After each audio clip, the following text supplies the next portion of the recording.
तापमान। आज हम लोग पढ़ेंगे ऊष्मा और तापमान। देखिए ऊष्मा क्या है, ठीक है। ऊष्मा क्या है? ऊष्मा ऊर्जा का ही एक रूप है। ऊष्मा जो है ऊर्जा का ही क्या है, एक रूप है, जिसमें हमें गर्मी या ठंड का क्या होता है, अनुभव होता है। यानी कि जब किसी वस्तु से ऊष्मा या तो दी जाती है या तो ली जाती है। किसी भी वस्तु को ऊष्मा या तो दी जाती है या उससे ऊष्मा क्या की जाती है, ली जाती है। तो वस्तु की अवस्था, तापक्रम व आयतन में अंतर आता है। फिर से, ऊष्मा एक प्रकार की ऊर्जा है। ऊष्मा क्या है? ऊष्मा एक प्रकार की ऊर्जा है जिसमें हमें गर्मी या ठंड का अनुभव होता है। जब किसी भी वस्तु को ऊष्मा दी जाती है या ऊष्मा ली जाती है तो उसके तापक्रम यानी कि तापमान, अवस्था और आयतन में क्या होता है, अंतर होता है। अब देखिए, प्रत्येक वस्तु में अणु गति करते रहते हैं, ठीक है। प्रत्येक वस्तु में अणु क्या करते रहते हैं, गति करते रहते हैं। जब किसी वस्तु को गर्म किया जाता है तो उसके अणु दूर दूर हो जाते हैं, यानी कि उनकी गति क्या होती है, बढ़ जाती है। तथा जब किसी वस्तु को ठंडा किया जाता है तो उनके अणुओं की गति कम हो जाती है। देखिए, अगर किसी भी वस्तु को हम गर्म करेंगे तो उसको एनर्जी हम दे रहे हैं, तो उसको एनर्जी दे रहे हैं तो उसमें क्या होगा, फैलाव होगा। तो फैलाव होगा तो उसके अणु क्या करेंगे, गति करेंगे। और अगर किसी वस्तु से हम ऊष्मा ले रहे हैं तो उसमें संकुचन होगा, सिकुड़ाव होगा। तो जब सिकुड़ाव होगा तो उसमें अणुओं की गति नहीं होगी, उसमें अणु क्या होंगे, सिकुड़ेंगे। तो या अणुओं की गति क्या होगी, कम होगी। अब देखिए ऊष्मा की इकाई क्या है, ये तो रहा ऊष्मा। ऊष्मा की इकाई क्या है, ऊष्मा को कैसे मापेंगे? तो ऊष्मा को तीन प्रकार से मापते हैं, ठीक है। या ऊष्मा मापन की 3 इकाई है। ऊष्मा मापन की 3 इकाई है। पहला क्या है, पहला कैलोरी। पहला क्या है, कैलोरी। दूसरा है centigrade heat unit. Centigrade heat unit. और तीसरा क्या है, British thermal unit. British thermal unit.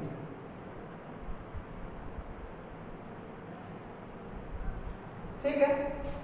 ऊष्मा मापन की ये 3 इकाई है, कैलोरी, सेंटीग्रेड हीट यूनिट और ब्रिटिश थर्मल यूनिट। अब देखिए, अब कैलोरी क्या है, ठीक है। कैलोरी का डेफिनेशन क्या है? तो 1 ग्राम पानी के तापक्रम को 1 अंश C बढ़ाने के लिए जितनी ऊष्मा की आवश्यकता होती है उसे हम क्या कहते हैं, 1 कैलोरी कहते हैं। फिर से, 1 ग्राम पानी का तापमान 1 अंश C बढ़ाने के लिए जितनी ऊष्मा की आवश्यकता होती है उसे 1 कैलोरी कहते हैं। सेंटीग्रेड हीट यूनिट क्या है, 1 पाउंड, इसमें 1 पाउंड आएगा, ठीक है। ये 1 ग्राम आएगा इसमें। 1 पाउंड पानी के तापक्रम को 1 अंश C बढ़ाने के लिए जितनी ऊष्मा की आवश्यकता होती है उसे 1 सेंटीग्रेड हीट यूनिट कहते हैं।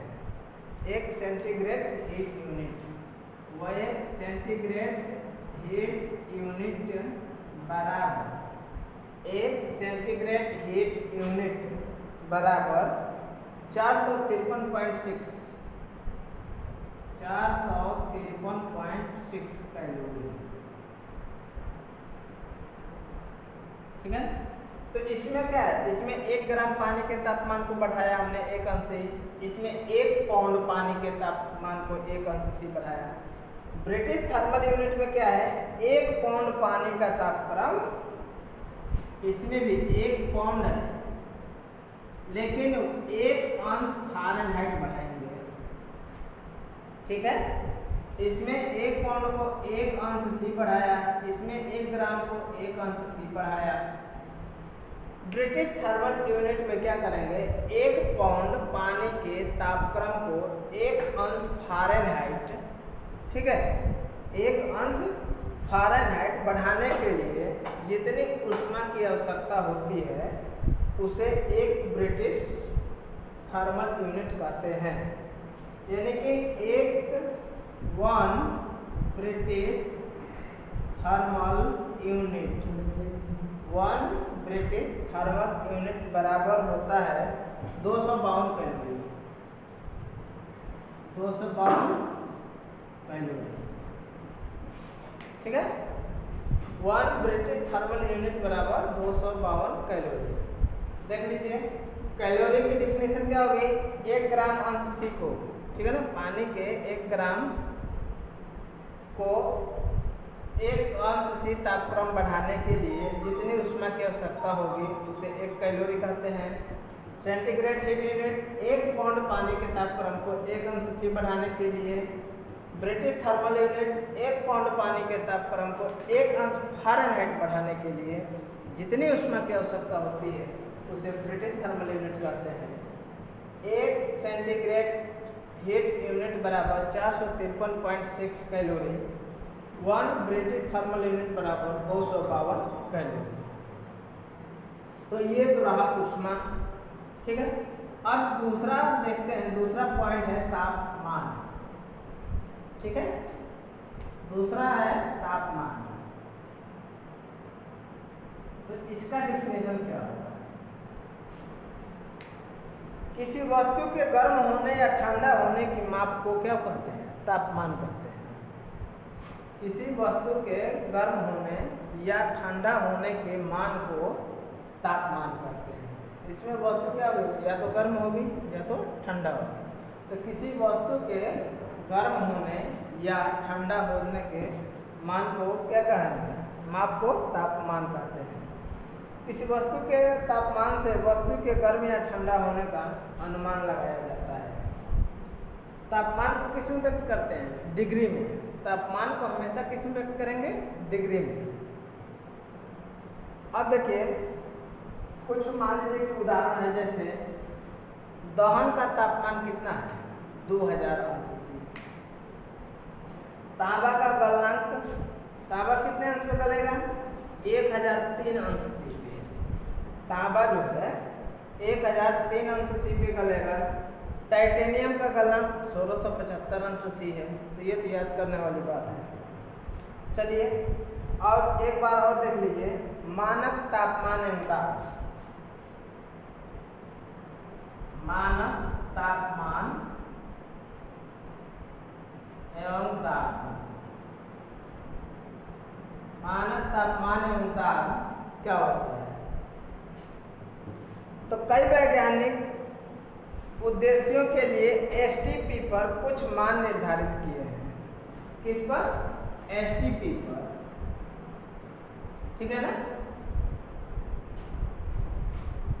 तो कई वैज्ञानिकों ने मिलकर के standard temperature and pressure, standard temperature and pressure STP, standard temperature and pressure पर कई वैज्ञानिकों ने क्या किया है, कुछ मान निर्धारित किए हैं। ये 0 अंश सी तापमान पर, ये 0 अंश सी तापमान पर 1.013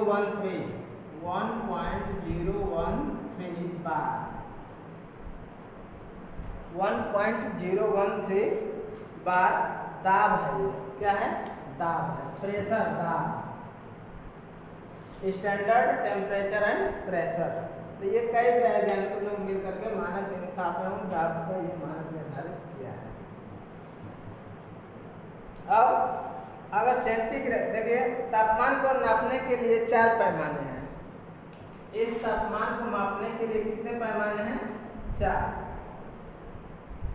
ठीक है, पहला है सेंटीग्रेड,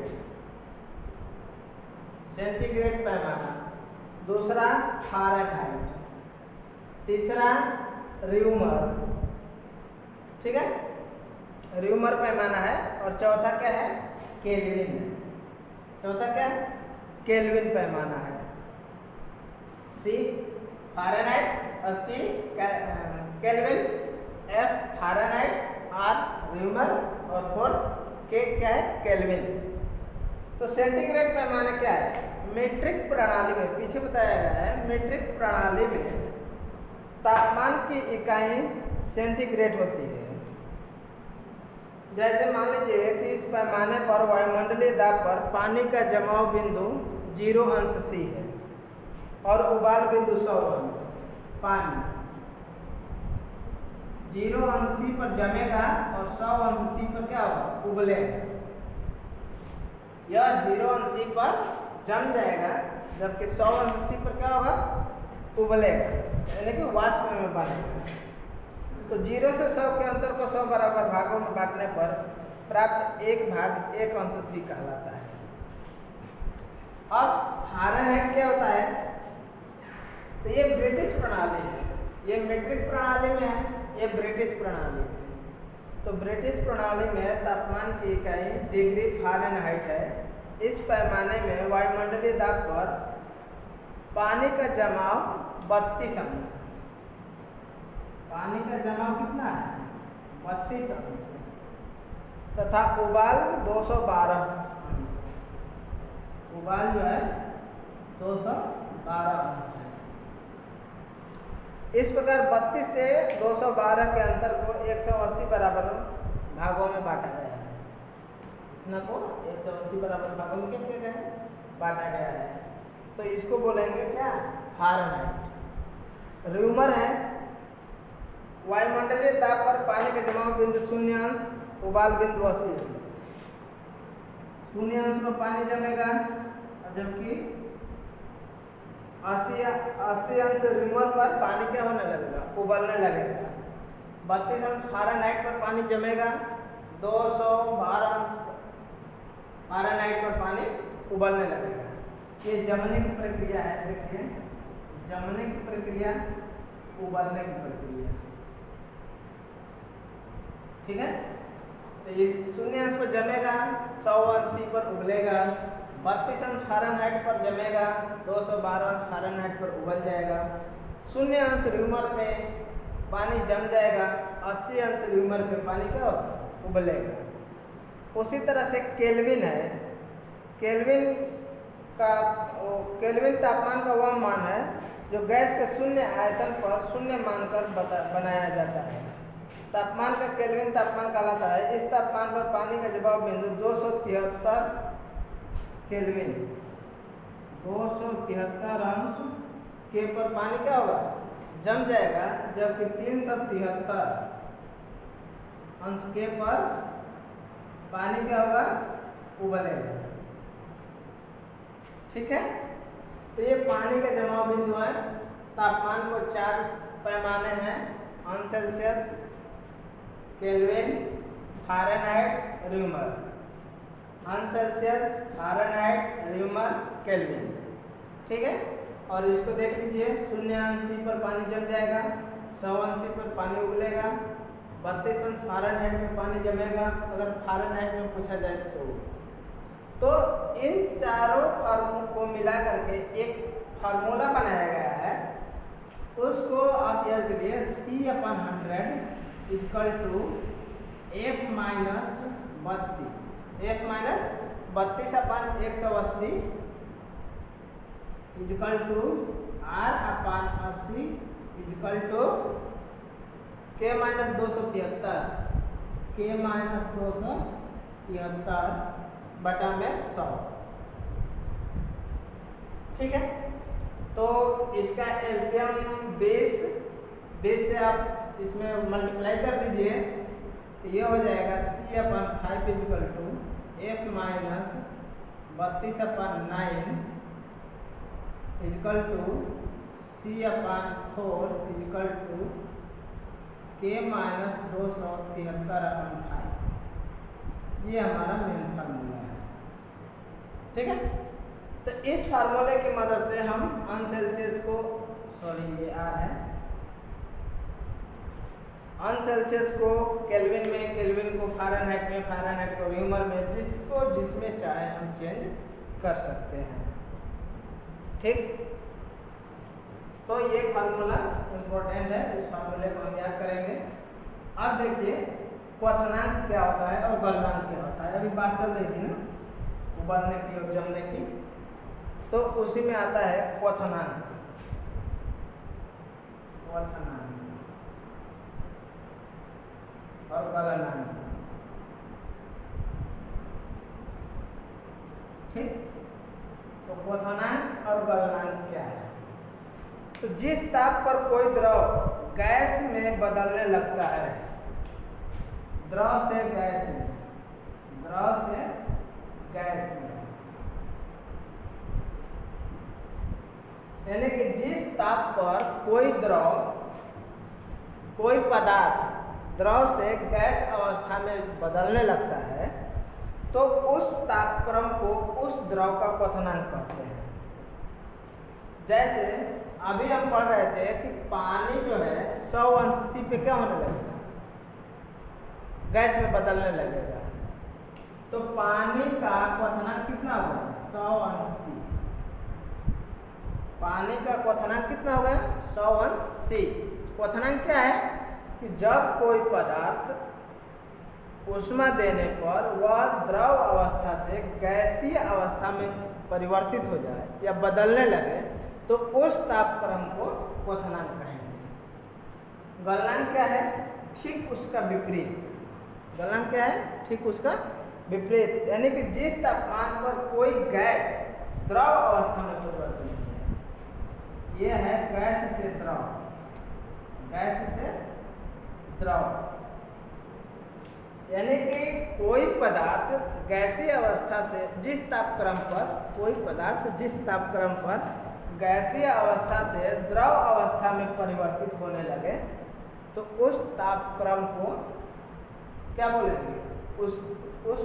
उस पदार्थ का गलनांक कहेंगे।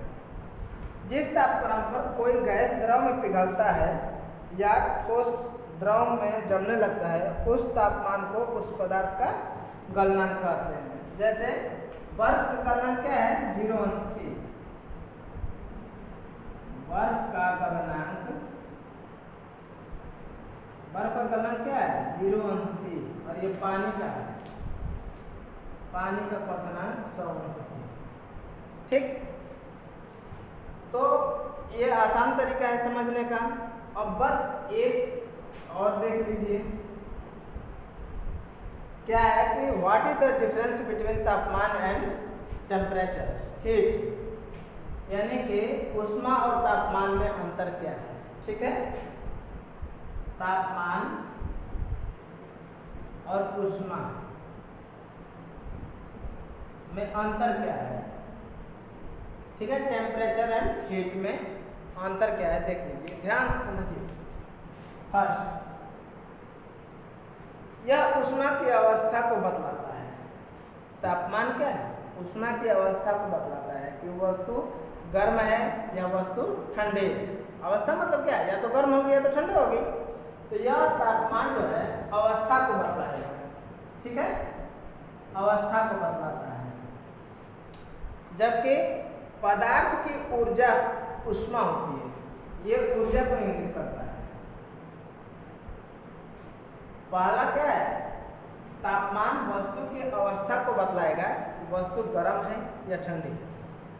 जबकि ऊष्मा क्या करेगा? उसकी एनर्जी को बतलाएगा कि उसमें कितनी ऊर्जा है। दूसरा,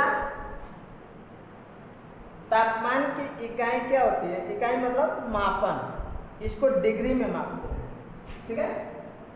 इसको किस में मापते हैं? डिग्री। तापमान को डिग्री में मापते हैं, जबकि ऊष्मा की इकाई क्या होती है? कैलोरी। ये तो आसान है, तापमान को डिग्री में मापेंगे, ऊष्मा को कैलोरी में मापेंगे। तापमान को थर्मामीटर से मापा जाता है।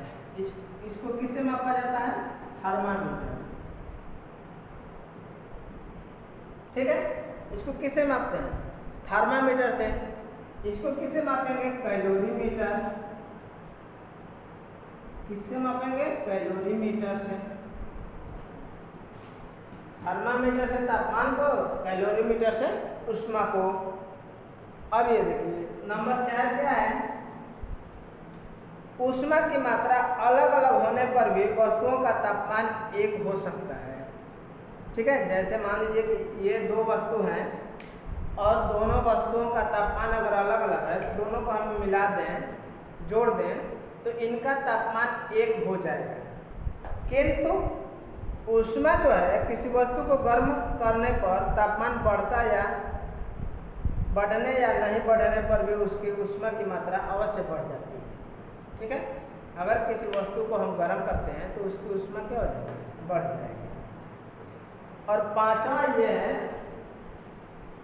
पांचवा नंबर, कि दो वस्तुओं के अलग अलग तापमानों को जोड़कर मिश्रण का तापमान ज्ञात नहीं किया जा सकता है। इसमें मिश्रण का तापमान नहीं मिलेगा।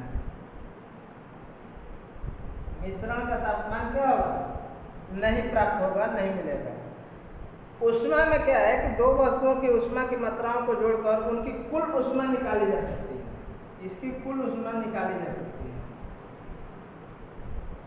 ठीक है, तो एक बार और देख लीजिए। तापमान अवस्था की माप को तापमान कहते हैं, जबकि ऊष्मा क्या है? एक ऊर्जा है। तापमान को डिग्री में मापते हैं, ऊष्मा को कैलोरी में मापते हैं। तापमान को थर्मामीटर से मापते हैं, ऊष्मा को कैलोरीमीटर से मापते हैं। इसमें दो वस्तुओं को जोड़ करके ऊर्जा ज्ञात की जा सकती है, इसमें जबकि ज्ञात नहीं की जा सकती है। इसमें मिश्रण का तापमान ज्ञात नहीं किया जा सकता है, इसमें मिश्रण की कुल ऊष्मा ज्ञात की जा सकती है। तो इतना, थैंक्स। आज के लिए बस लाइक एंड सब्सक्राइब कीजिए और चैनल को ध्यान से देखिए। ओके।